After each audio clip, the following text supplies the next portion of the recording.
میرے حضور آپ سواری پہ براق پہ جلوہ فرما ہوئے اور سفر شروع ہوا تو حضور فرماتے ہیں میں نے اسی سفر معراج میں موسیٰ علیہ السلام کے پاس سے کسیب عمر کے پاس میرا گزر ہوا اور میں نے دیکھا کہ موسیٰ علیہ السلام اپنی قبر میں کھڑے ہوئے درود و سلام پڑھ رہے ہیں۔ موسیٰ علیہ السلام اپنے مزار میں کھڑے ہوئے، قبر میں کھڑے ہوئے درود و سلام پڑھ رہے ہیں۔ اب آگے چلنے سے پہلے اس حدیث مبارکہ سے جو کچھ نکات اخذ ہوتے ہیں وہ عرض کر دوں۔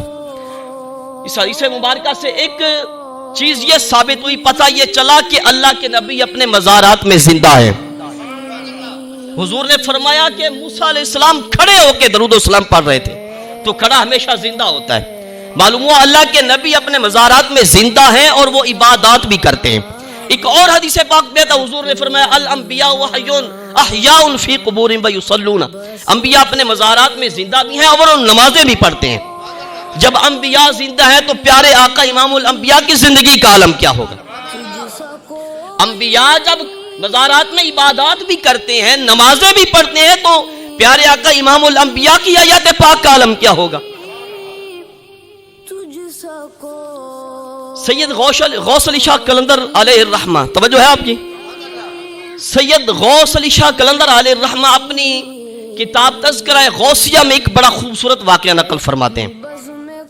آپ فرماتے ہیں کہ بزرگ تھے اپنا عبدالصمد خان صاحب رحمۃ اللہ علیہ، یہ بزرگ ایک عالم ربانی سے قرآن کریم پڑھا کرتے تھے، لیکن قضائے ربی آئی، اس عالم ربانی کا انتقال ہو گیا۔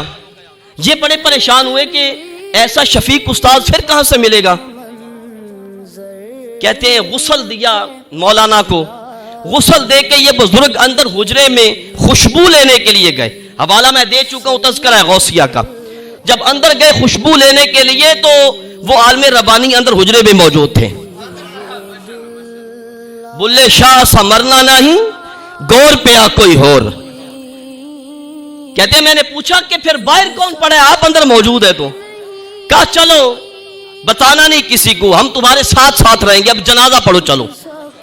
وہ کہتے ہیں ہم گئے، جنازہ پڑھا، جنازہ پڑھنے کے بعد جب ان کو دفن کر رہے تھے تو وہ بھی ہمارے ساتھ تھے۔ بلے شاہ اسا مرنا نہیں، توجہ ہے آپ کی؟ اللہ کرے آپ کو سمجھ جائے بات۔ بلے شاہ اسا مرنا نہیں، گور پیا کوئی اور۔ کہتے ہیں دفن بھی انہی کو کر رہے تھے لیکن وہ ہمارے ساتھ تھے۔ جب دفن کر کے واپس آئے تو پھر بھی ہمارے ساتھ آ رہے تھے۔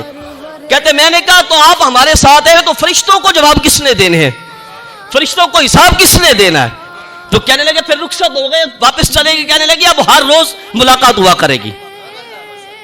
کہتے پھر روزانہ ملاقات ہوتی تھی، میرے پاس آتے تھے، لیکن ایک دن غلطی یہ ہوئی کہ میں اپنے حجرے کے ایک سوراخ میں پیشاب کر بیٹھا۔